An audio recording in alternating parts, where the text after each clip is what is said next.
All right, ladies and gentlemen, we're back. Had to fix some technical difficulties. Thing is, I didn't do anything. I was able to stream the France game without any issues, no hiccups. Didn't even close OBS. Tried to launch this stream, and all of a sudden, we get hit with all sorts of problems. But we're here. The game hasn't started, so I managed to fix it. But oh crap! I need to do let me do my prediction quickly. I want to get this done, ideally, if I can, before the game kicks off. Euro 2024 predictor. I think I'm going to be too late. If I can make it, that'll be crazy. No, I won't make it. I won't make it. Can I still predict it? No, I did. Player to score first. I'll put Ronaldo. No, I can't change it now. That's fine. But anyways, what are we saying here? What's good, Junior? I'm doing good. You know, we're feeling quite good, especially now that France, you know, we did what we had to do. Hopefully, the thing is though, I got Portugal winning. But listen, if I'm France, I'd much rather play Slovenia.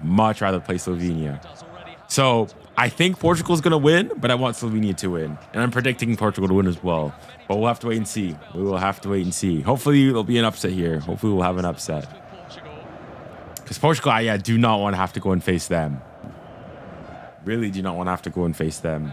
This Portuguese team conceded within 2 minutes against Georgia in their final group game. Was it that quick? 2 minutes? I imagine that many, including him, all right, we'll see. will be after his team to try to make an impact tonight, to try to startle Portugal from the very start. What is everyone's score prediction thus far? Who do you guys think, or what do you guys think the score is going to be?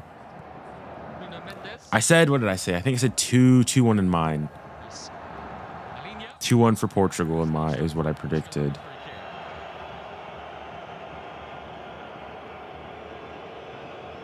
Two 2-0 Slovenia. All right, we'll see. 2-1 Portugal.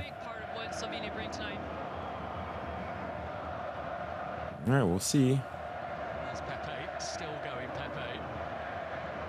Even after all these years, 140th cap, he wins tonight. The Portuguese defender. The far more youthful Nuno Mendes. Oh, hold on. I haven't gotten one of the chats here. Let me put this up on screen here. The regular, I don't have the horizontal streams chat, but let me fix that quickly here. That should be fixed now, so I should be able to see those chats coming in now soon.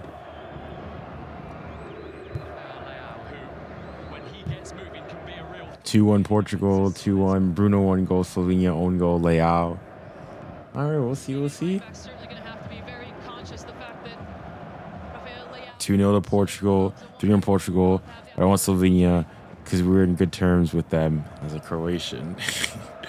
All right, 2-0 Portugal. 3-0 Portugal. Fantastic feat Coutinho has.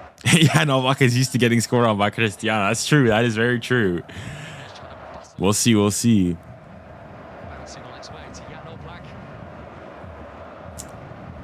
But hopefully it's gonna be a good game. Hopefully, it's the thing is though, it's always nice, you know, you can watch the game easily, you know, not having to worry much about anything because your team's already qualified through. You know, you've done the business, so you know, it's easy. Tranquilo on my end. Things are calm.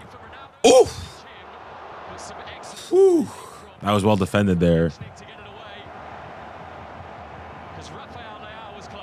I actually kind of feel for Vertonghen. Like, imagine scoring an own goal to get knocked out of the Euros. The thing is, it's not that bad of an own goal. Like, granted, it's like it's not like he's swung at the ball and he scored. Like, it's not a bad own goal. It's taken a deflection off of him, knows nothing about it, and it goes in. I couldn't even for the France game. It sucked so hard. I had training at the time. Nah, it's fine. Don't worry about it. You got no obligation to come to streams and so on and so forth. So, yeah, it not gonna lie, it wasn't the best watch, I would say. Pep. Oof. Is that Bruno Fernandes? No, that's Ruben Dias. Conviction that Ruben Dias would have wanted to place on it. Oh, let me lower this for a bit. Looks like he might get a slight touch on it. Ruben Dias wasn't expecting it to fall at his feet. All right, I think it's better framing.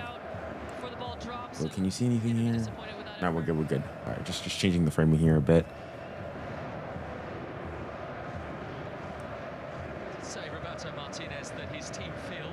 Remember the Colombian guy who did that? And yeah, and got cooked afterwards. Well, the thing is, number one, I think we've gone past that.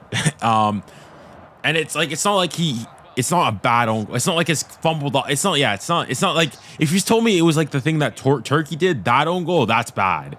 But no, it was just he shoots it deflects off his knee coming off of it. It's not that bad. There's far worse own goals.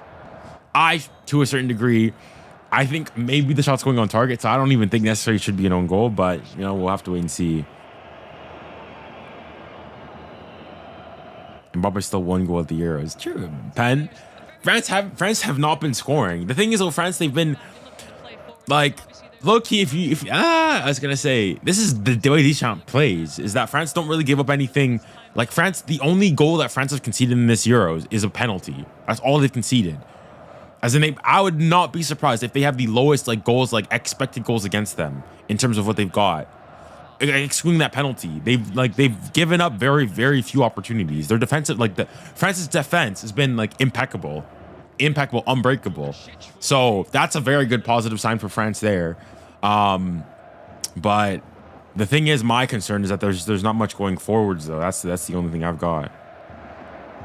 And some of my friends haven't scored an open goal. True, but they've also not conceded one either.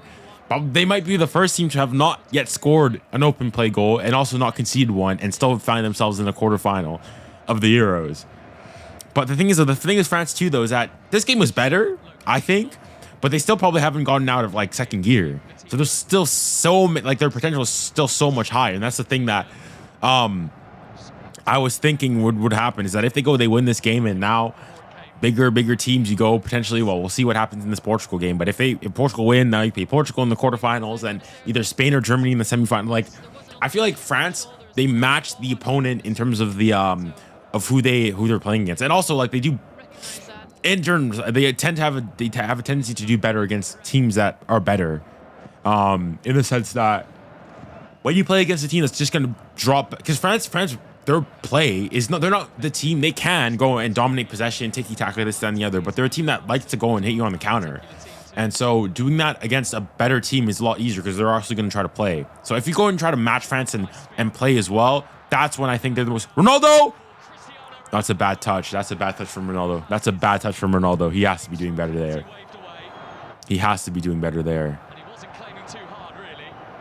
No, there's nothing there. Nothing, no penalty, nothing. Junior, what do you think of the England match? I didn't watch because I thought it would be boring. And I was laughing until the 96th minute until the thing is I was in church and so I couldn't watch the game. But then I was like 94th, 95th minute or whatnot close, and I'm like, okay, bro. I was already thinking in church. I'm already thinking, listen, the video I'm gonna think England are trash, this, that, and the other. And then I go check on my phone again, 95th minute, Bellingham equalizer, bang. I'm like, nah, it's over, it's cooked. And as soon as Bellingham got that equalizer, I'm like, England's gonna win it. As soon as they equalized, I knew that they were gonna go and win it afterwards. Yeah, belly go cooked, belly go cooked.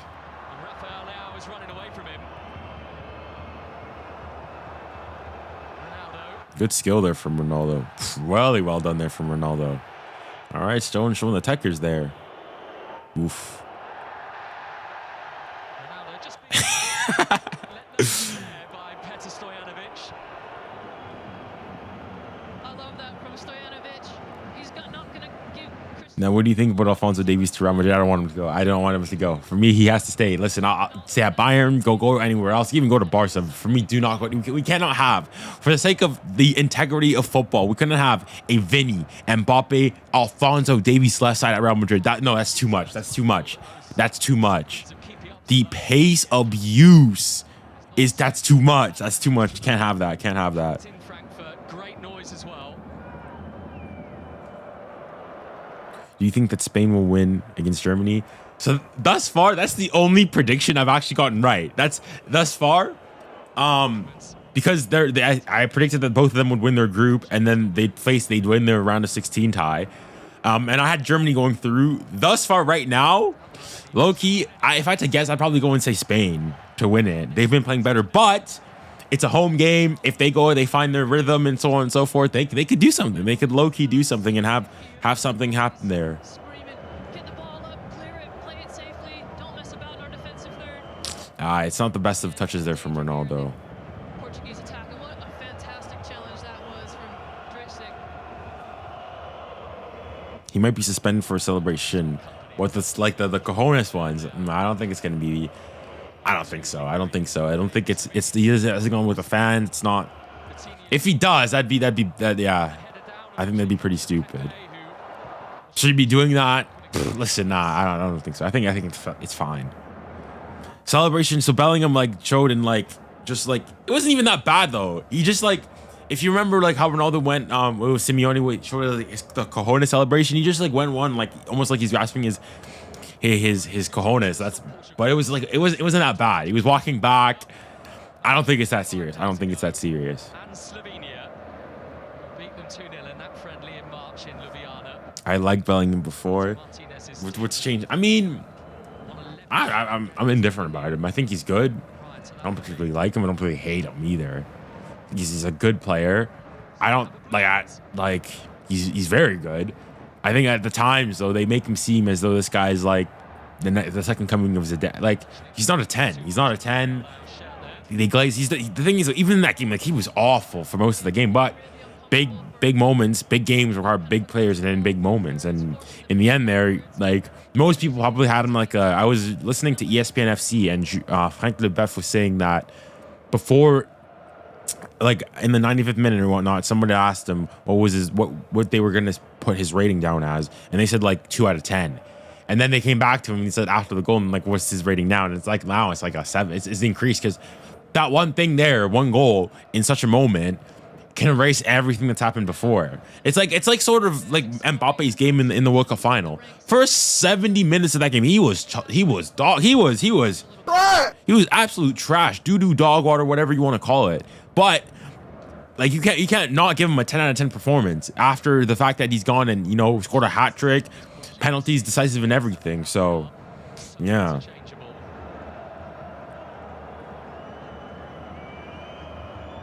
Yeah, he said it was an inside joke.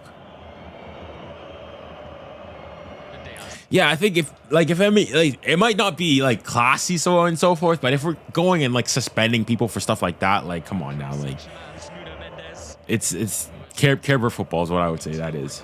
From being Sporting's youngest debutant since Cristiano Ronaldo. He's moved from Sporting to France. He's had a bit of an injury this season, which has kept him out for a number of months, which has checked that rise just slightly. Vitinha, Victor Machado Ferreira. The thing is, I think he's in my fantasy. I haven't You know what? I've given up on fantasy at this point. I've given up on fantasy. Whatever happens at this point happens. I'll maybe change it for the quarterfinal spot. Ronaldo! Oh my goodness. Who did make the connections, but couldn't divert it. That's a good. That was a brilliant ball there from Bernardo Silva. Ronaldo looking up at the heavens. That's a Delightful service. no. You'd expect Ronaldo to get ahead on that. Let's see this again. Could he have gotten across the path of the ball just slightly quicker his line? Nah, I think Ronaldo has to get that. I think that's Ronaldo's ball there. I think Ronaldo has to get it there. Back stick. The Slovenian defense didn't check their shoulders again. Dang. 𝐼𝙩 didn't really know much about it. Signs of things to come, perhaps. Signs that Roberto Martinez likes as well, by the looks of things.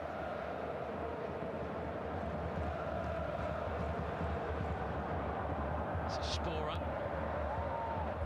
At the moment, they can't get up the pitch, Slovenia. Yeah, it's been all Portugal thus far. To maintain this swell of Portuguese pressure. Running away with it is Stoyan. Yeah, there's sort of it's sort of like the France game earlier on. Probably a bit less because I would say that Baltimore are higher called than Slovenia. But the thing is always, are they going to be able to go and find find a goal, get a goal out of this? That's the most important thing. So difficult to play through, and here's those keepy ups from Ronaldo. They've been doing those in the garden since he was a young boy, I imagine. Actually, can do a few more of those as well if he wants to. Malkovets with the pass forward. Here's 𝐒𝐥𝐵 for Slovenia. Diaz wins the first of those two tonight. She went to Slovenia. Okay, that's a hot take. Hot take. All right. So we don't mind it. We don't mind it. Well, they probably know. Chat, I have a question. Things have gotten. Saliba pocketed Lukaku. Yeah, he definitely did. Saliba, for me, I would say is man of the match. Bro, look who. Saliba really good. Koundé was really good. Hernandez was really good. Tchouaméni was quite good. Thing is, it was with the overall domineering performance from France. I don't say there's one, but for me, I would give it to Saliba. I think he was really good. Does anybody actually know, by the way, who did get the man of the match in that game? Because I haven't looked at who got it. So if somebody can let me know who it was, I'd like to know.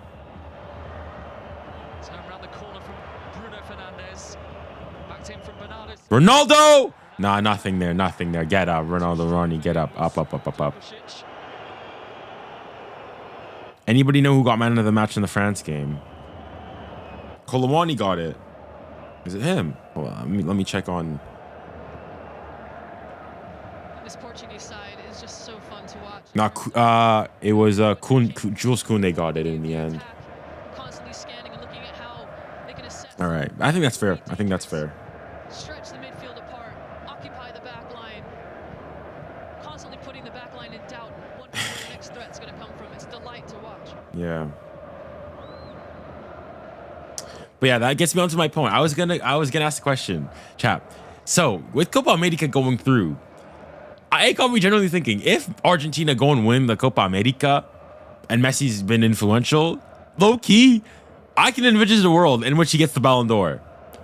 And if like, let's say Inter Miami go and win MLS Cup, I could see a world where he gets it again. I like to know, what are you guys' thoughts on it? Hot take.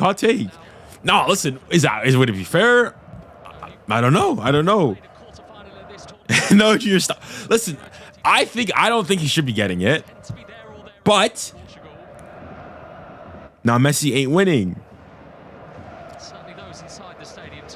The thing is, okay, let's say if Argentina win the Copa America, that's back-to-back Copa Americas they won, plus the World Cup, and let's say Messi, they win MLS Cup, the question would then be, what more does he need to do? Like, what more?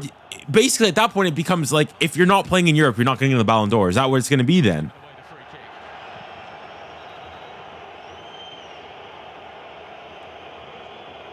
Sporer irritated that he didn't get the free kick himself. There's so much to do for the Slovenian. I think the thing is, because the thing is though, if he goes, slightly disconnected. What? Nah.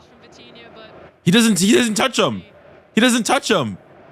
But these battles will be going on all over the pitch tonight. Did Vitinha get a yellow? Uncomfortable for Portugal to get any rhythm. Did he give a yellow to Vitinha? No way he did. Bluetooth tackle. He didn't. His foot was high, yes, but he doesn't touch him.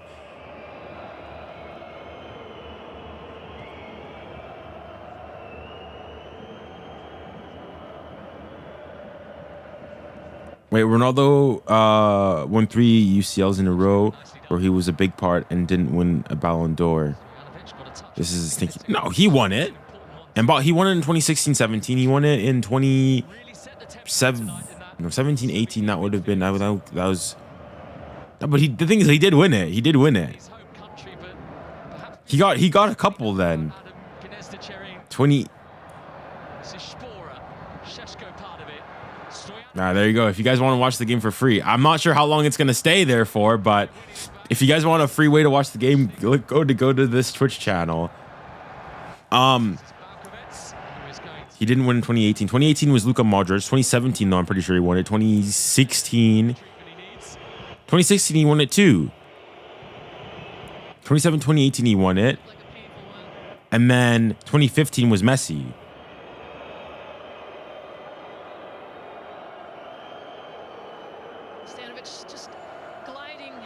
Like, my point is, if Messi, like, the point was, regardless, let's say it's not Messi. Let's say, like, another player from another team. Let's say because otherwise you're going to make the Ballon d'Or be, unless you're playing at a big European club in a big European league, it doesn't matter what you do with your country. It doesn't matter what you do at club level. You're not getting the Ballon d'Or. Like, my question would more so be, what more would he need to do? What more would he need to do to go and win the Ballon d'Or?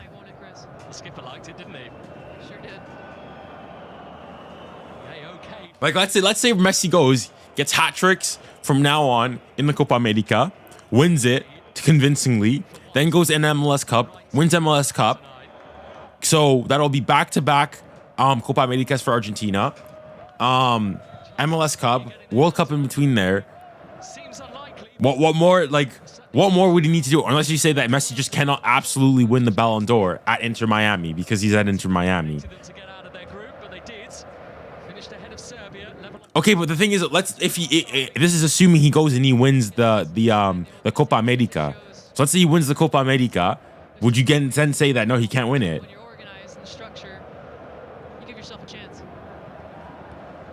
One of my worst takes ever. Listen, I'm not saying he's deserving, but I think he has to be shouted at that point. Like, if the Ballon d'Or is about who's the best player in the world, if Messi wins the Copa America, which is a good tournament, it's not some fodder Mickey Mouse trophy, okay? Wins MLS Cup convincingly so in a domineering fashion, and let's say, for example, for the sake of it, like France get knocked out in the semis or the quarters, Brazil got knocked out early as well, and England go and lose against Switzerland. Like, what more would you need them to do? Are you going to go and say that winning a Champions League for Bellingham and Champions League in La Liga is over MLS Cup and the Copa America? Yeah, true. The years are harder. I'm not denying that. But the thing is, like, if let's say England go and win it or France win it, then yes, I would say Mbappe should deserve it more. But if those fail to do so, or they're not nearly as convincing, and let's say Messi goes and gets hat tricks, assuming so, throughout. Like, my question would be, what more would Messi, or unless you're saying that he just cannot get it whatsoever. And you also have to think, though, that the Ballon d'Or, it's a popularity contest. So if Messi wins Copa America and stuff like that, it'll weigh on people. It'll weigh on people. I don't think he will win it, and I don't think he should either. I think it should be one of between Mbappe, Vinny, and Bellingham that wins it. But if he won it, and let's say they won Inter Miami won MLS Cup and Argentina won the Copa America, I wouldn't necessarily say it's completely undeserved, is my point.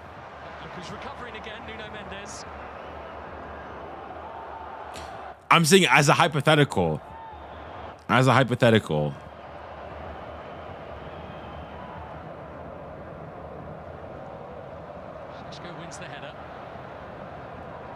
MLS and Copa America mean nothing because the talent is trash. Okay, I mean, you can maybe make a case like that for the MLS, or it's lesser quality, I would say. But Copa America, like Argentina, right? Messi, Alvarez, McAllister, Martinez, like that's Argentina have a good squad. Canada, there's Jonathan David, Alphonso Davies. You take the US, Pulisic. They've got decent players: Brazil, Vinny, Rodrigo, Marquinhos, Alisson Becker. Uruguay.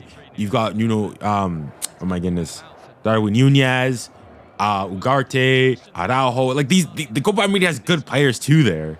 Like you can't just completely disregard the Copa America and saying that it's trash. Several months leading up to this tournament. Okay, but if Bellingham, Mbappe, or Vinny win any of their international competitions, they'll win the belt. Yeah, that's what I would say is fair. But I'm assuming in this scenario, let's say that all Brazil, France, England, they all lose their next game and they don't qualify. So France and England get knocked out in the quarters, and Brazil, yeah, they get knocked out in the quarters as well, let's say, for example. And then Messi goes on, wins MLS Cup, is decisive in helping Inter Miami in doing so, and then gets hat tricks or is really convincing in the Copa America and wins player of the tournament, so on and so forth. My thing would be, what more would he need to do to win the Ballon d'Or? Or just as a general principle, what more would a non-European based player need to do to win the Ballon d'Or in that case? Because unless you're basically restricting and saying that unless you play in Europe, we don't consider your achievements, which is no different than people in the Premier League, the Premier League apologists who go and say that, oh, if he's not doing it in the Premier League, I don't count it. That's basically the argument that you're going and having at that point. That's not much different than saying like, oh, if France go and win it, or like Mbappe's not deserving because he plays in the French league.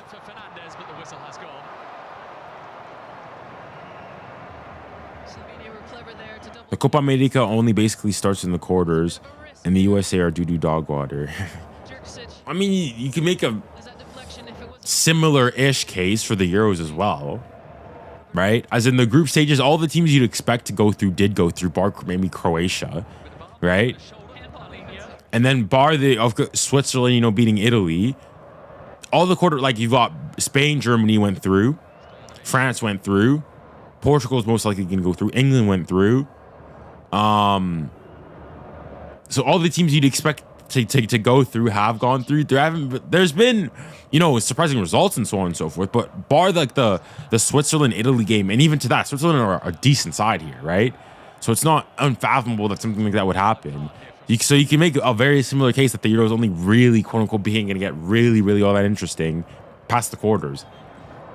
So it's only a matter of perspective. Okay, but it took extra time for England to beat Slovakia. True, but at the end of the day, they still went through, right? So we can go and say the matter. Obviously, it matters because you look at it properly, but then you can make the case that, oh, in Copa America, Mexico didn't make it through a quote-unquote powerhouse in that region. Likewise. Portugal in March. Good win by 𝐒𝐥𝐵. Malika trying to pick it up. 𝐒𝐥𝐵's got it again. He's had it taken off him. It's not much about outside Europe or not. Neymar in Brazil got on the Ballon d'Or. It was what he did. What did bro do except saying, bad boys, I love Messi, but bro. Well, so I think Neymar is the only player, I think, if I recall correctly, to have made, okay, bar, I guess, Messi now, but even then it was a bit tenuous because he played most of that season with PSG and when he won the Ballon d'Or. But as in Messi, I think Neymar's, I think to this date, is still probably the only player who was based outside of Europe, so in Brazil, and made it into the top 10 of the Ballon d'Or. But the thing is, it was like, what more? Like in that year, he won the Brazilian league with Santos, won the Copa Libertadores, was good in the FIFA Club World Cup, did decently with Brazil. Like, the question is, what does a non-European player have to do basically to go into win or have any chance of winning the Ballon d'Ors is the question. Unless you go and say that they just simply can't win it because they're not European. Thank you for the donation. I appreciate that. Long throw. That's a long throw.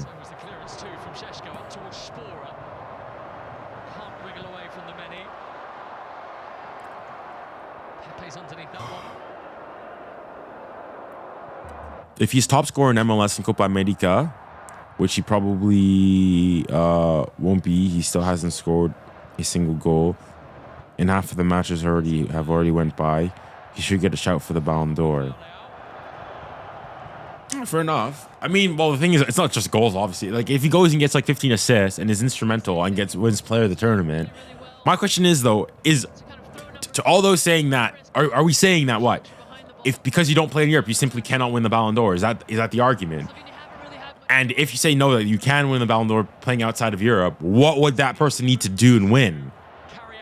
Honestly here, like what would they need to do? Because if Luka Modric is winning the Ballon d'Or in 2018, having just, what, won the world, yes, won the Champions League, that was it though, and made it to a final of the World Cup, what more does a player outside of that need to do?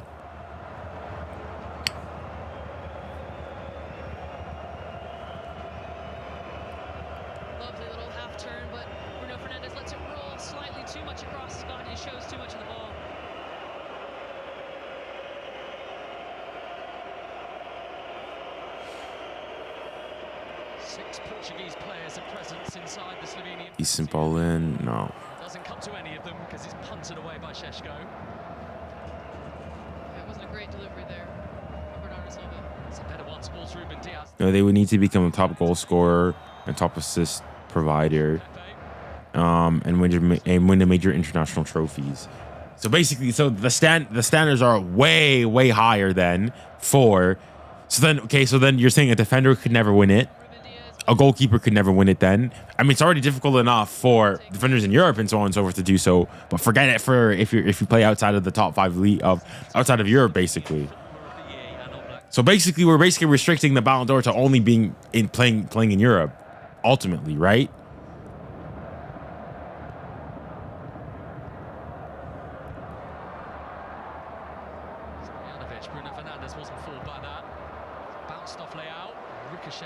Yeah, but the thing is, well, back then the Ballon d'Or could only be given to European players. My point here is more so of,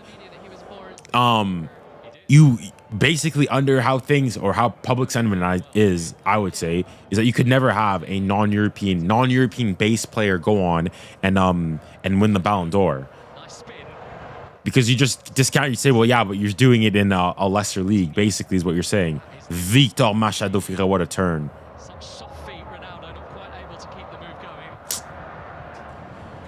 Vitinha. You see so much potential from 𝐏𝐶 in terms of the way he moves into space, the way he picks up the ball. He's got the technical ability, but sometimes just needs to get his head up. My next match will probably against Portugal. Any thoughts? Next match for whom? For France? Is that what you're saying?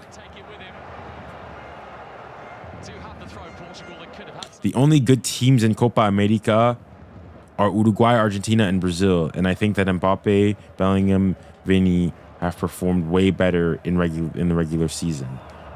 Well, to go and say that those are the only good teams, Colombia are pretty decent. Colombia is also pretty decent, and also like you go and say that, okay, what are the good teams in Europe then? If we go and we use a similar sentiment then. And it's also like, well, how are you comparing them? The only last comparison that we can really have of both teams is the World Cup. And as things stand, well, the World Cup champions are South American.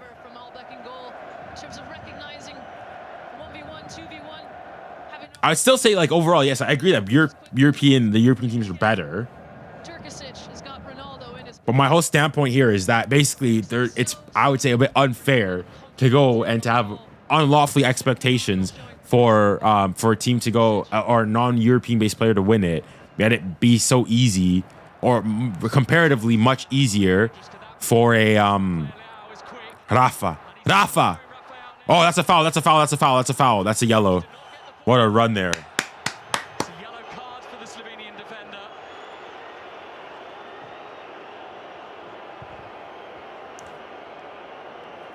It was a very dang opponent to stop because 𝐿𝐵𝐸𝐻𝐵 was moving at speed. Does Canada have a fighting chance in the Copa America? Winning it? I think it's difficult. But certainly, I mean, they play Venezuela, so we'll see. Quick, so difficult to run with the ball like that, and a sloppy, panic challenge from 𝘖𝐿𝐵𝐸𝐻. Yeah, that's a foul on Leao there. Yeah, he's fortunate, man. I'm calling a goal here. I mean, we'll see. Ronaldo's taking it here. Slightly heavier from 𝐿𝐵𝐸𝐻 than he wanted it to be. Ended up costing him a mistimed challenge too. Oh, Rafa's still down there. Could it be more serious then? Words of wisdom from Martinez to Vitinha, Victor Machado Ferreira. What a player. What a player.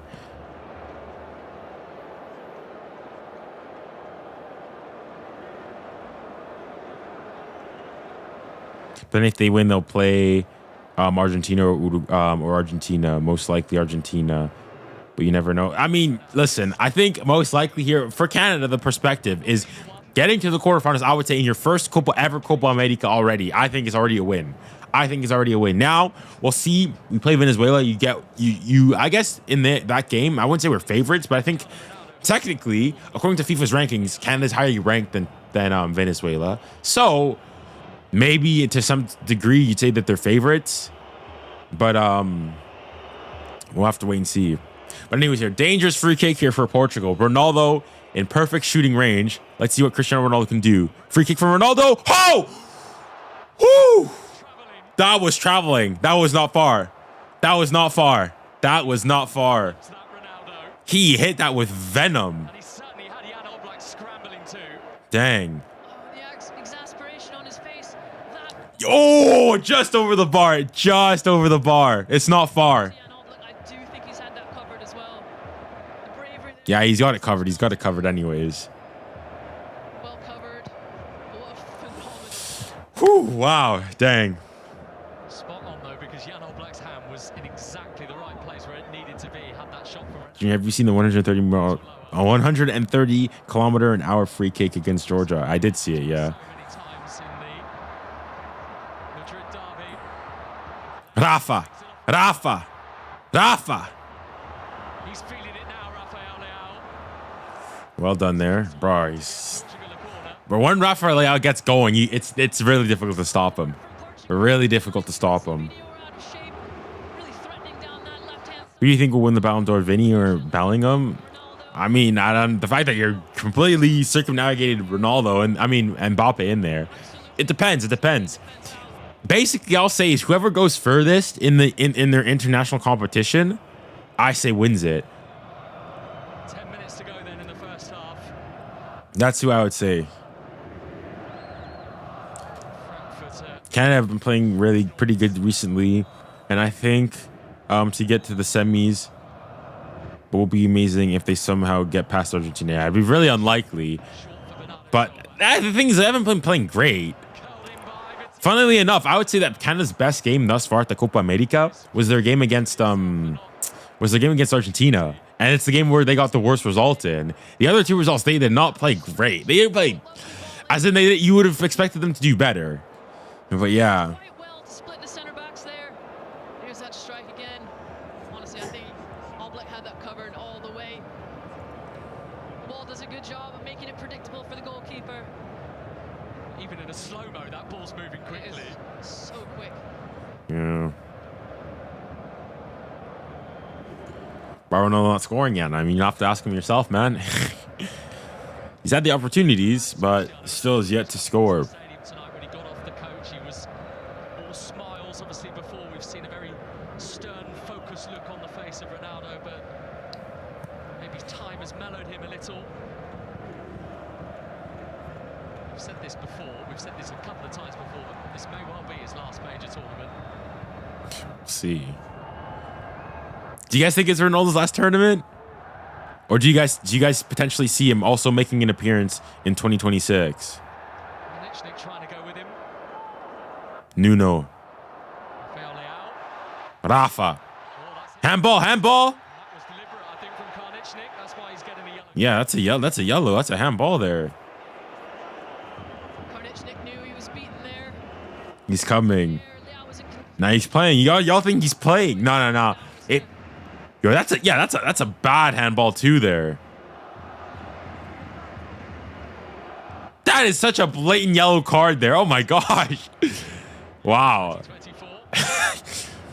But do you guys think, I don't think if he's starting in 2026 for Portugal shortly at that point, I think I could see him potentially going and being in the squad, but like being a role player at that point. Arguably he should be a role player right now, but there's no way he's starting in 2026. He can't be. He should not be.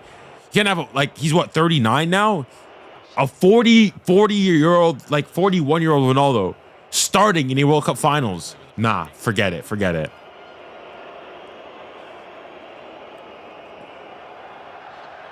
all of Ronaldo's precise construction of the free kick goes to waste. He's just completely moved the ball there.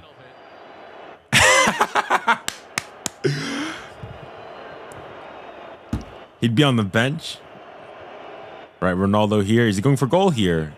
That's poor. That is poor. That is poor from Ronaldo. That is poor from Ronaldo.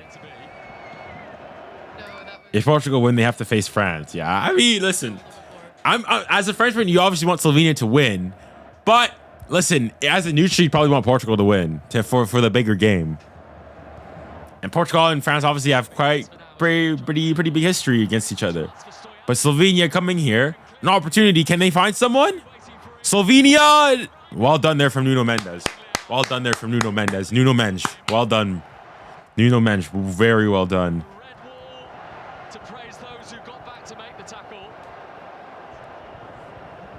How do you feel about Bellingham's inappropriate gesture? I mean, it's...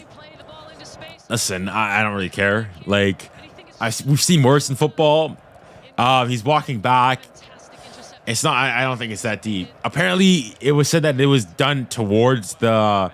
whatchamacallit? Towards the Slovakians. I wasn't watching, so I don't know. Maybe you guys will have to tell me, but I don't think it's that serious. He just like showed like almost grappled his ball sack basically, but like or showed the gesture of it. That's what they're referring to, and he apologized on social media for it. So yeah. Just got a little bit excited about where he was, the opportunity he had, and yeah, just absolutely belted it out for a throw. But you can't write Slovenia off, Chris. And in his press conference yesterday, 𝐒𝐿 was saying that he doesn't really care how his team look on the pitch today. He said he knows that they will suffer at times, but that is what you've got to do. High over the top for Ronaldo. Starting position was good. Cristiano Ronaldo is flagged anyway for offside.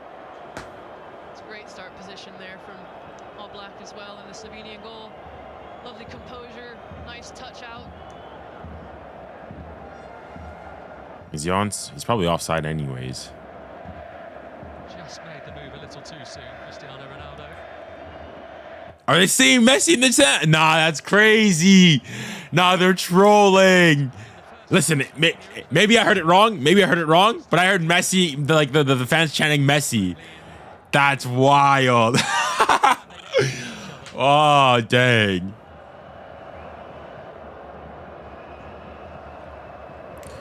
Do you think the FIFA rankings are biased? Well, the thing is, though, it's mathematical. There's a bunch of math, complicated math, and if you beat a team that's highly ranked, you go and so and do so. I mean, I'd certainly say that. Well, certainly, especially given that when they last played each other, Germany, they played in the friendly, and the U.S. lost. So the thing is, though, the FIFA rankings, some rankings are like fair. France being as high up as they are, Argentina being as high up as they are, but then you've got like Belgium are third in the FIFA rankings. What? Since when? And like the US are 11th.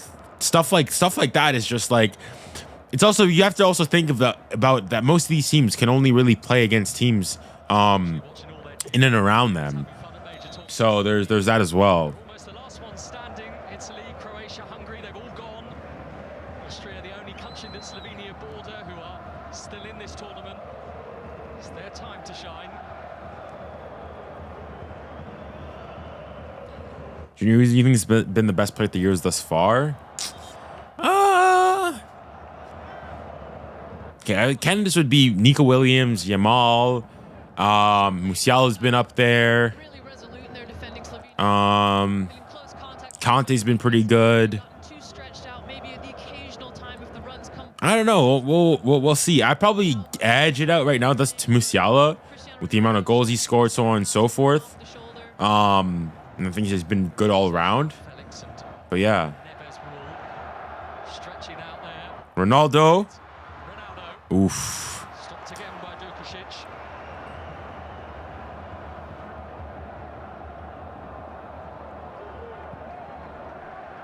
It's off Palinha. 𝐒𝐥𝐨 alert to retrieve the throw quickly. Benjamin 𝐒𝐥𝐿. He might have to do this on his own. Benjamin 𝐒𝐿𝐶. Wow, well done there. Fancy feet, twinkle toes over there. Vitinha, Victor Machado. Get off me, he says. Victor Machado Ferreira. Vitinha. Oh my gosh, what a player. The ball so well. Indeed he does. That's my player. That's my PSG player. What a player what he is. That ball just wouldn't quite sit down for him. 𝐶𝐵𝑜𝑟A, touched away by Cancelo. Bernardo Silva. Cancelo will chase it. Viol will sweep it up.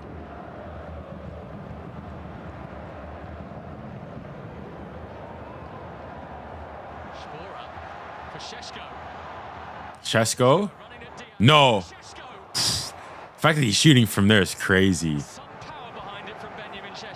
There's not much. Doesn't really have many options there. Hand it back over to Chris as Portugal back on the attack, but keep your eye on 𝐶𝐵𝑜𝑟A. He's feeling it tonight. Fernandes not able to thread it through to I mean, the game has become a lot more open recently. See him on the left. Malika wants it. He's All right, opportunity here for Slovenia here. If he can find someone, can he find? Oof. Pepe behind. Well done there from Pepe. And again, there Portugal throwing numbers forward, trying to commit to Dang. the attack, playing quickly, and they've left themselves vulnerable and quite exposed in the back. Benjamin 𝐶𝐵𝑜𝑟A picks up some lovely spaces. Junior, what team do you think will win the Euros? I got France still. I've got France still. I think today's performance, it just shows that France are not going to give you many opportunities. And the thing is that they're still not. There's like thing with France, they're still not in like top gear, and they're still doing this. And so if even still at this point, whilst they're not even like at their best yet, are still going and able to go dispatch teams like that, I think that it's only going to get worse. They're only going to get more motivated when they go and they face off against big teams, the likes of, Portugal potentially here, Spain, Germany, and whoever they face in the final if they get there. Comes the corner. It's going to be a goal kick. It's bouncing away off Viol's head. But let me know, who do you guys think is going to win? 2 minutes at a time. 2 minutes of Who do you guys think is going to win the Euros? I'd be curious to see who do you guys still have there. Slovenia can feel the momentum shifting in their favor ever so slightly, looking to press, force play into predictable areas, allowing the midfield to jump. Germany, France. In the Slovenian midfield, it's been a bit quiet. Germany's going to cook. I got Spain. I think second favorites right now, I'd probably say Spain. But that for me, that's going to be, I mean, we'll see if France if Portugal win here. Which game would you guys think is would be more entertaining? France versus Portugal in a potential quarterfinal, or Spain versus Germany? Switzerland to win it all. We'll see. Manchester City's Ruben Diaz again. It's Pepe. Mendes. Spain versus Germany, Spain versus Germany, France, Portugal, Spain, Germany. I'd probably say Spain, Germany. I think they've probably been the best two teams thus far, I would say, going in. Slovenia free kick. Yeah. Their way through 5 minutes against the 2016 European champions without conceding. 𝐾𝐭𝐮𝐥 does very, very well to get across the run of Bruno Fernandes and slow him down. Spain versus Germany, yeah. Set himself excellent. I say that's probably ever so slightly. I think it's a more enthralling draw, I would say. Slovenia clever to take the pace out of the game, to kind of quell the enthusiasm from this Portuguese side. Ďurić. The other way by Nuno Mendes to Rafael Leão. Got a toe on it. Ronaldo. Under his spell. Rafael Leão. Rafa. Bernardo Silva making. What is he going to cook? Rafa! Rafael Leão has got away. Have a hit! Paulinho! Oh! Woo! The outside of it. And that's half. Dang, what a finish. Woodwork. What a finish to the half. To the first half. What a finish to the half. To a close by Daniela Osato. João Palhinha. João Paulinho ever so slightly, just slightly wide. Before half-time. But dang, wow, okay. In Frankfurt, we are level. Yeah, he is. He's cooking. He's cooking thus far. What do you guys rate the game thus far? What out of 10? What are you guys rating it? In their eyes, is going swimmingly at the break. How are you guys rating it? I'd say it's 6 out of 10. 6 out of 10. It's been good. Been good thus far. All right, there we go.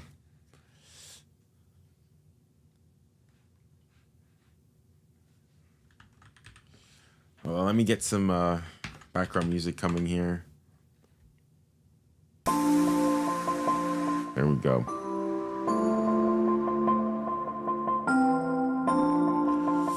Ah, 9.3 out of 10, 0 out of 10, 6, 5.5. I mean, it's a lot like the France game, I would say. It's a lot like the France game for sure. Own goals for the next GOAT, most goals. Yeah, true. Watch Copa America. I have been. Not every single game though, but I've been watching all the Canada games I've watched. I watched the US Bolivia game. I've been watching nearly as much just because, well, I'm tired by that point. But I'll be there for the downfall of the United States today. So US versus Uruguay, I'll definitely be there. Don't get me twisted.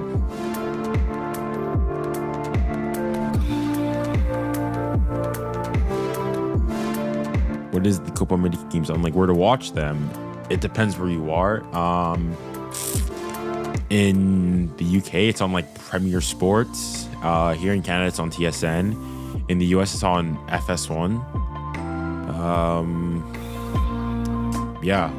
The thing with this is like, if you need to know where to watch the game, just like type in on Google, do Google search, where to watch Copa America games in insert country name here, insert whatever country we've got.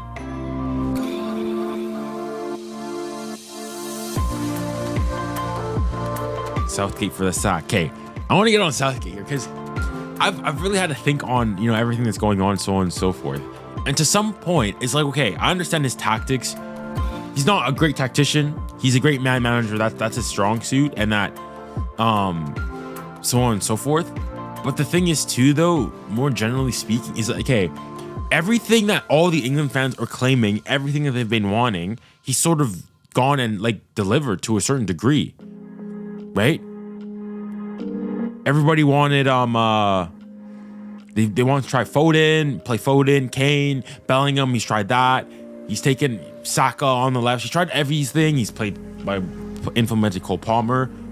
What tactic do you guys think he needs to change and needs to amend here?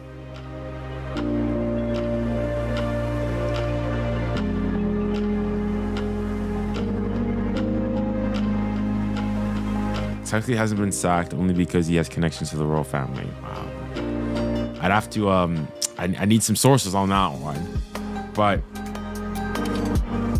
the thing for me is I just don't understand, like, I understand the criticism and should he be English manager? My thing is, then who's better than him? Which English manager is better than him as things stand? Like, if you get rid of him, who do you replace him with? Because people are quick to go and denounce him and saying he needs to go, this, that, and the other. But my question's always been, who do you replace him with?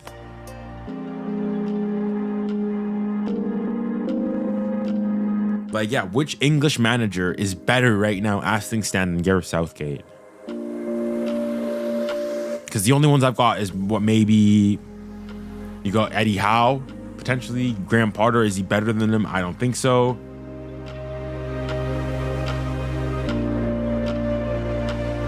We'll see.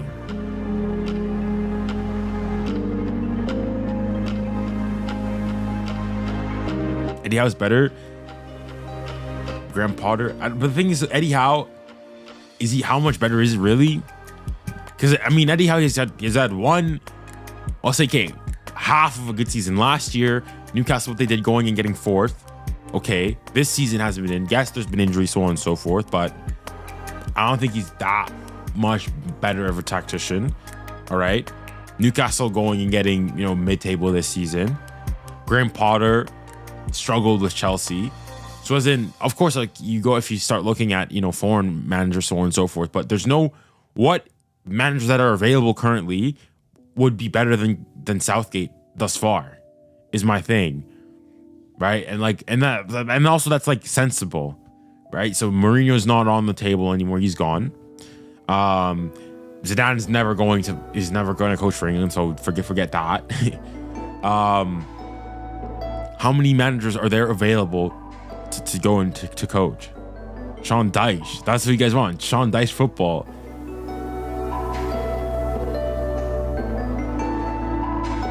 With Big Sam. That's how you guys are saying it.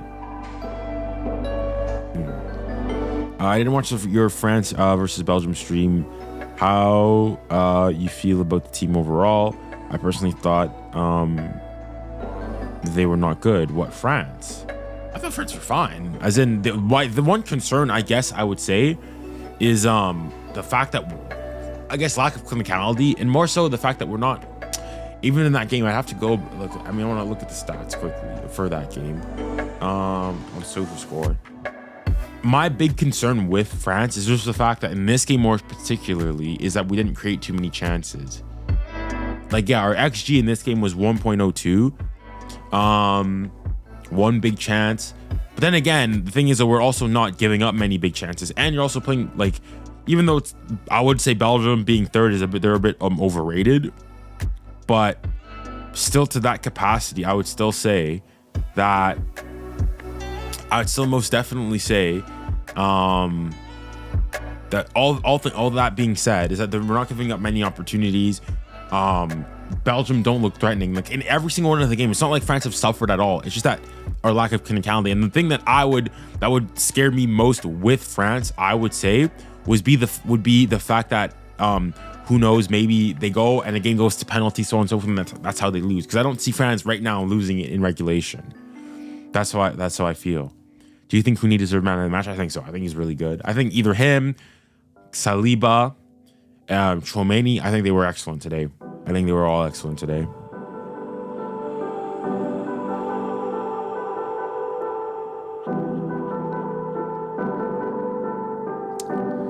But yeah. How do you feel about Giroud constantly being benched? As I know you support France. I think, well, I'm okay with it. Like, as in, maybe in this game, the thing I would have perhaps done if things had continued as they did is bring on a wing.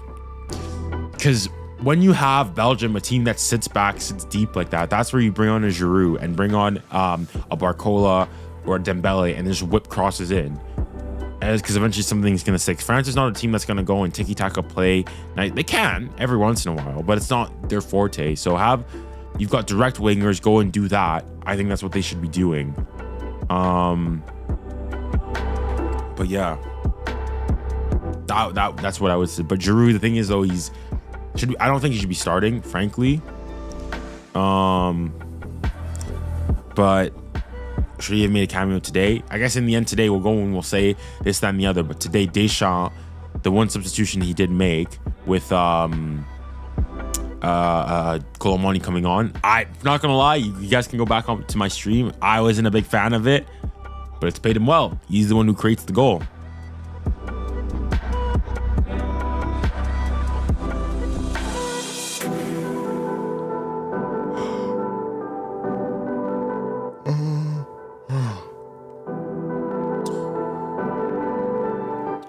What do you think about Ronaldo's play this half? I mean, he's had his the one opportunity he had when somebody played him through and he took a bad touch. I think it's been his best opportunity, but his best opportunity. Holy, I can't finish my sentences. But then, I'd also say that he had one of those headers that I think he should be doing better on as well. He's been okay. Nothing spectacular by any means, but he's been just about fine. The free kick, yeah. I mean, initially looking at it, it looked a lot closer than I think it actually was, because in the end, like I'm seeing it now again, Jan Oblak has it covered. So yeah.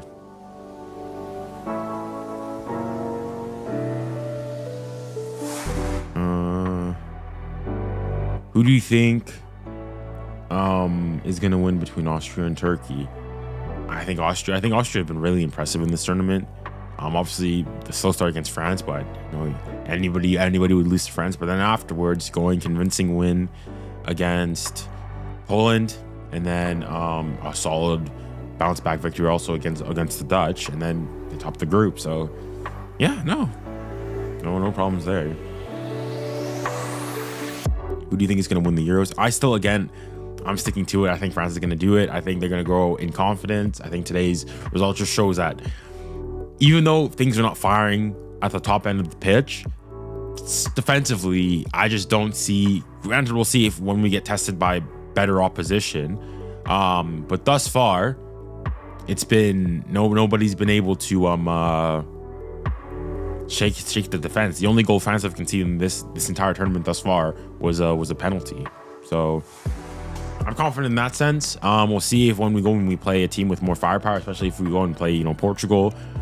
We'll see. But again, even today though, like you got Doku, who's a really good one-on-one defender. He's pretty quiet overall. Lukaku had maybe one decent opportunity, I'd say.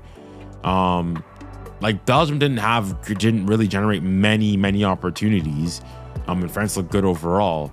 So yeah, no, I'm feeling good thus far. And I think I'll have France as favorites. But I do think that a team like Spain could cause France a couple problems. But yeah.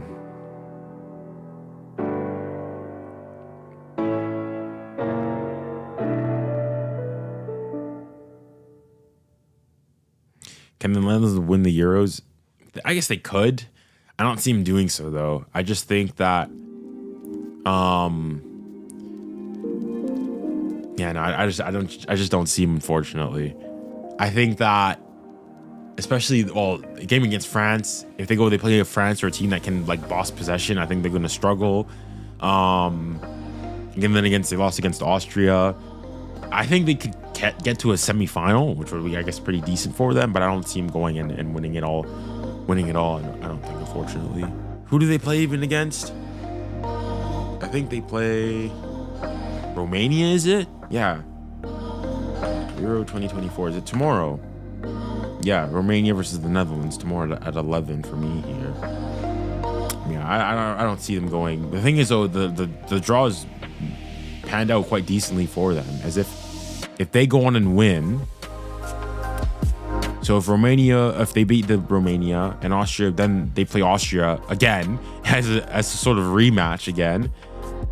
And we'll see. I mean, it didn't work out for them in the first time going, but maybe second time's the charm. You could then find yourself in a semi-final against England or Switzerland, and from there on, who knows what's going to happen. But yeah.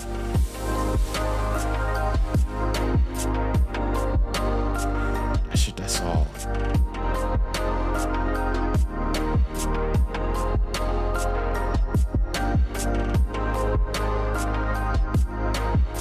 How do you feel about Mbappe saying that the Euros are harder to win than the World Cup? I've got a short that I've recorded about that. Initially, I thought, I think I can understand where he's coming from. So I guess his argument is that because European teams play against each other on a more frequent basis, it means that they know each other's play style more often. It means that it's harder to break other European nations down. However, that the Euros overall is harder, I think I'd probably say no, because the argument I made is that, number one, if you look at the average, for example, FIFA ranking, and I know FIFA rankings aren't everything, but the average FIFA rankings of the teams in the this Euros, compared, for example, to the World Cup, the average ranking in the Euros, I think, was 28, was the average, compared to the average rating, FIFA ranking for the World Cup was 22. So it shows that overall the quality of teams in the World Cup is higher. Not to mention the fact that you look at, just look at the winners of the Euros. You've got Denmark have won it, Greece have won it, Czechoslovakia have won it, so on and so forth. All these nations are sort of, underdogs that have gone on and won the Euros. Whereas teams that have won the World Cup, every single team that's won the World Cup, in terms of footballing, pedigree and prowess, are big footballing nations. The 7 teams, so France, England, Spain, Italy, Germany, Portugal. What am I saying? France, England, Spain, Italy, Germany, Argentina, Brazil, and Uruguay. All those teams are big European teams. What are you watching the Euros on? For me here in Canada, it's on TSN. Where to watch it, it's completely dependent on where you are in the world.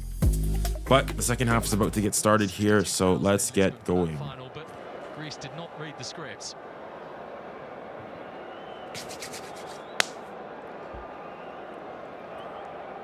Slovenia trying to write their own headlines here. Any day now, ref. And there's kickoff. In the second half in Frankfurt. Right. What do you guys think is gonna? Any predictions for the second half? I think. What did I say? I think I said 2-1 to Portugal. Coaches at halftime to their troops.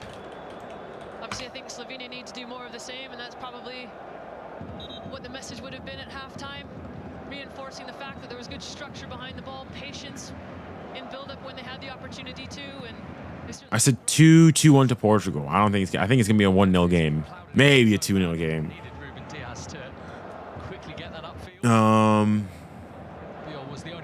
But yeah, that's where we're on 0 points.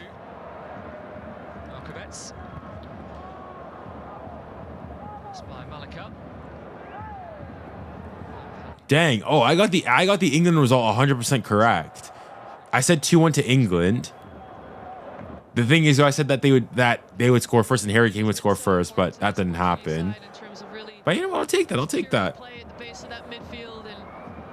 Structure for freedom to play forward. This is club football with Fulham in the Premier League, and actually he's made more tackles for 𝙑𝙑 than anyone else in the Premier League in the past 2 seasons.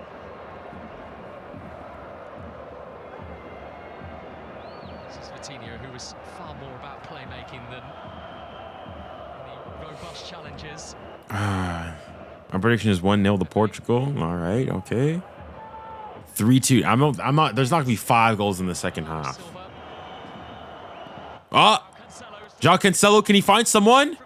Cancelo coming inside, outside. Oh, Bruno Fernandes. Oh my goodness. Never mind. Forget it. Forget it. That was brilliantly done though from Cancelo though. Dang. Dazzling stuff from João Cancelo though. It really was. It really was. Look at this space in behind Cancelo, just so well to get into the edge of the area and absolutely dances around Biol, turns him inside and out. Bernardo Silva just snatches at it, but look at the footwork here. Whew, cheeky little nutmeg there. Cuts inside, outside. And again, inside, outside. Nah, somebody has to be there. Sesko here. Well done there. Decent bowling, but it goes out for a corner. All right. Extra time goal for Portugal. I could see this going out to extra time. Well, not another beef in the chat's gonna. What's going on? What have I missed?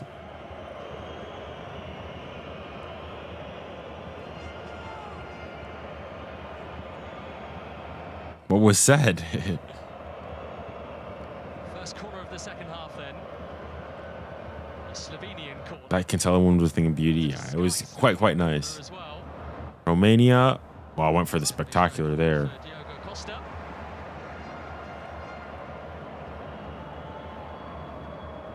Tottenham is better than Arsenal. Is that the controversy for it then? Very ambitious from 𝐒𝐿. Well, let's see here. Not quite, I think, how they would have hoped that would have worked out.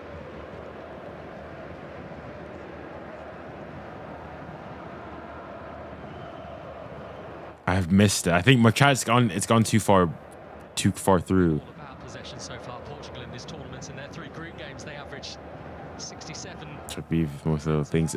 What did you say? Was it? Is it the comment that you said that what Tottenham is better than Arsenal? Was that the comment that sparked this debate? I basically go and choose. So if you comment and I think it's interesting, I'll come and bring it up on the screen. Dishes a fair bit out, Pepe, so I'm sure he doesn't mind the odd one back. No, he does. He's been around the block, hasn't he? 𝐿𝐴 really aggressive pressure on the ball. There's nothing wrong with that for me.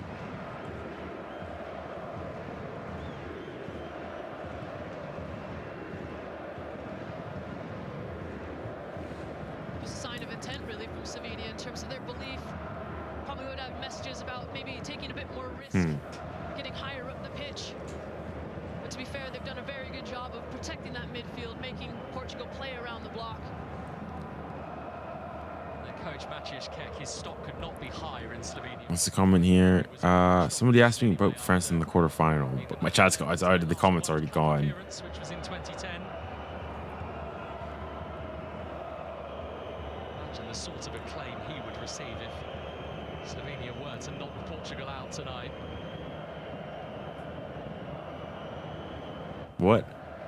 I think Portugal losing to Georgia changed the players' winning mentality, and now they're struggling to a tough Slovenia side who won't give up that easily. Whoa, whoa, whoa! Opportunity here. Costa's come and he's retreated. There's 𝐏𝐿𝐴 and Okay. Portugal have to find a winning attitude. I think it's just they just find it difficult to break down. The thing is, though, teams in it's just in international competitions overall, they play very defensively because there's so much to lose, right? In tournament competitions, you play way more defensive. It's not like the Champions League or in a league format where, okay, yes, you can go for a game, but then you can lose it. Yes, but you still have an entire league, campaign to go and catch back, so on and so forth. Even in the Champions League, when you have, a double-legged affair, there's 2 legs, so that you can sort of always come back. So it makes things different. Compare that, for example, to a final or something. Whoa, Ronaldo getting a bit chippy there. But if you look, for example, at the Champions League finals, they look a lot more similar to the games like this. Teams are not really wanting to go and really sort of be too risky. So yeah, which is like perhaps why, for example, I've always been curious as to know why. Like, think of how many Champions League ties actually go to extra time and penalties, so on and so forth, compared to how often it happens at World Cups and Euros, so on and so forth. Like, teams are you're a lot more, you take a lot more risks in the Champions League, so on and so forth, because oftentimes you've got extra games.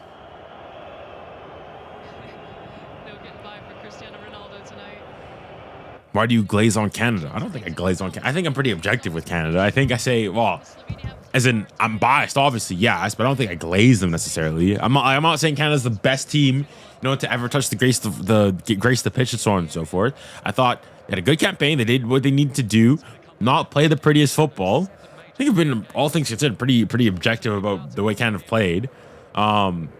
Most likely, it's gonna be difficult against Venezuela. I say perhaps on the play of things, I guess at least according to FIFA, it's pretty even. In fact, I think Canada has a higher FIFA ranking than Venezuela as we speak right now at the moment of speaking. But like, yeah, I don't think I glazed Canada necessarily. Will France win the quarterfinals? I think so, regardless of who their opponent is. If it's Portugal, I think it'd be more difficult, but I still think that they'd be able to do so.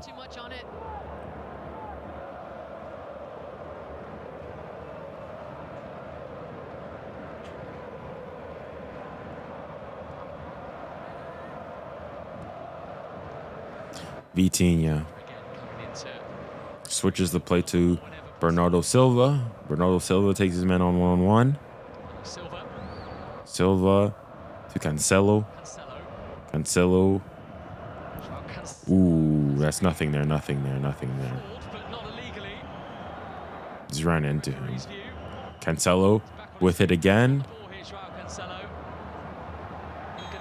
That's a foul. Yeah, that's a foul. Cancelo got it first. Dangerous free kick here. Is this Ronaldo range? I'm assuming if he wants it, he's going to take it. Yeah, Ronaldo's taking it.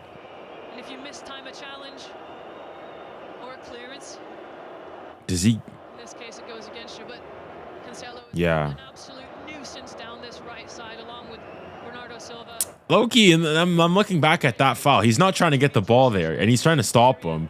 I'm looking back at the one where Cancelo chips it through. I think that's probably a foul there. There's no attempt to play the ball. He chips it through, and then he body checks him, basically. Hip checks him. Right, now the Ronaldo free kick. We'll see. Do you guys think he has it in his locker here?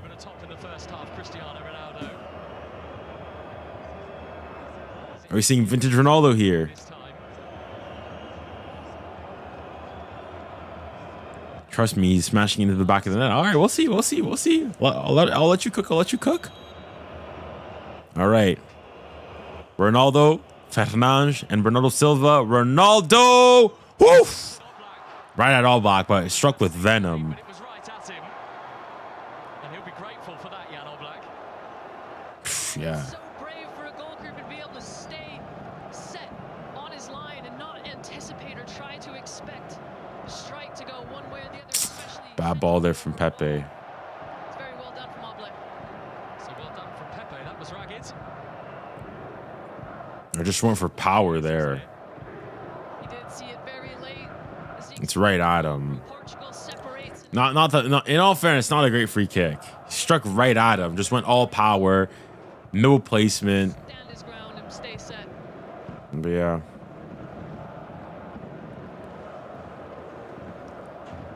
Scored 8 goals against Jan Oblak before Cristiano Ronaldo. For Real Madrid in their many battles against Atletico Madrid, including 2 hat-tricks against him.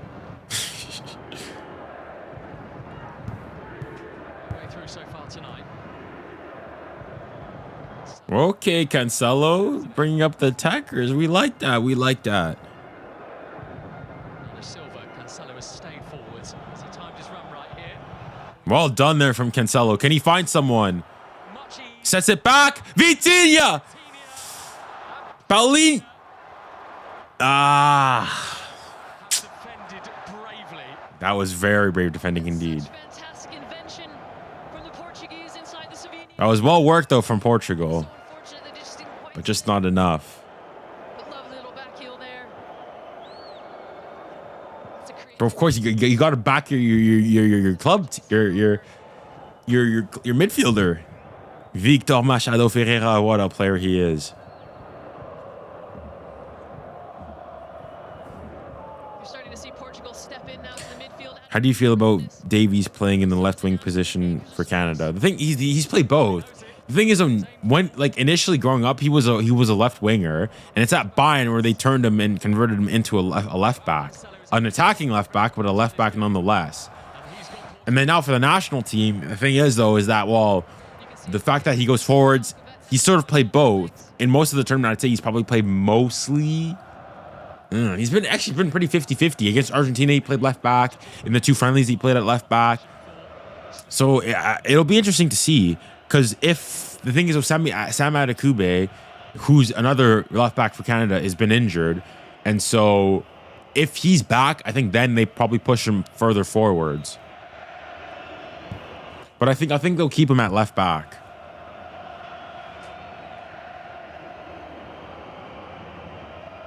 Takes it off Bernardo Silva. Bruno Fernandes. Bernardo Silva, decent bowler. Swings it in, the flick, there's a shout for handball, then Vitinha's had a... Oof. It didn't sit up too nicely for Ruben Diaz. Back in by Rafael Leao, Paulinho's header. Ah. That's great movement from Paulinho. He recognizes where the space is and pulls off the 2 center backs from Slovenia.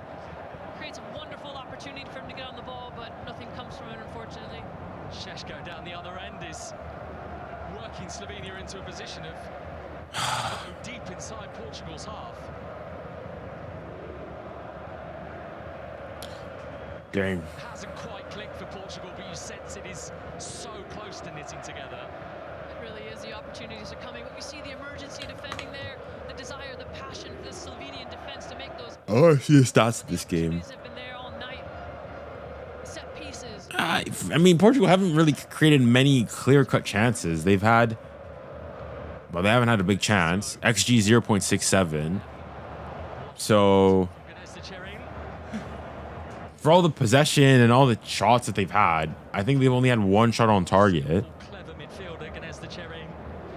This is club football in Greece with 2 shots on target. I wonder if they're getting a little nervy yet, those Yeah. fans. You can sense some anxiety, I think, is starting to drip in. Portugal needs Jota. I think it certainly they need something, a bit more dynamism, or maybe you do what France did and leave things go, and eventually you bank on the fact that Slovenia is going to have to crack it at some point, right? They're not going to keep this up the entire time. Balance, there probably are more Portuguese fans in here tonight than there are Slovenians, but the more this game has gone on, the more you're hearing the Slovenians. Hard to imagine that a country of 2 million people have been able to, produce a football team that's in the knockout rounds of the Euros, the European Championships. 5 times